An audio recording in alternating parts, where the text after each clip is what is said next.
আসসালামু আলাইকুম। তো আমি কিছুদিন আগে যে দেশি মুরগির বাচ্চাগুলো বের করেছিলাম সেগুলো এখন আজকে এদের বয়স হচ্ছে আপনার 3 দিন 4 দিন হচ্ছে। তো বাচ্চা একদম ঝরঝরে, আর আল্লাহ দিলে কোনো এখন পর্যন্ত অসুবিধা হয়নি। আমি এখন পর্যন্ত লাইসোভিটের পানি খাওয়াচ্ছি, তো এইভাবে এখন খাওয়া দিচ্ছি। আর 2 দিন পরে আমি উপরের পেপারটা তুলে নেবো, তারপরে 2 দিন ঘুরাতে রাখবো, তারপরে আর লাইট চালাবো না সেরকমভাবে। তো মাশাআল্লাহ আল্লাহ দিলে বাচ্চাগুলো সুস্থ আছে, ভালো আছে। এই যে মানে হিটটাই হচ্ছে মেন এদের ব্লুডিংয়ের সময়। আমি সবসময় এই যে এটা দিয়ে ম্যাপে ম্যাপে হিট দিতাম।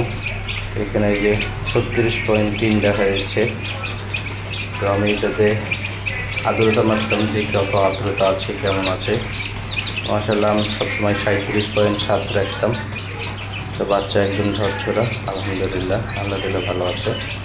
আর এই তো আমার দেশি মুরগিগুলো, এগুলোর বয়স হচ্ছে আপনার 1 মাস। এগুলোর বয়স হচ্ছে আমার 1 মাস। এখানে মুরগ আছে আর ডেপি আছে কয়েকটা। তো এগুলো মাশাআল্লাহ আল্লাহ দিলে ভালো আছে, সুস্থ আছে।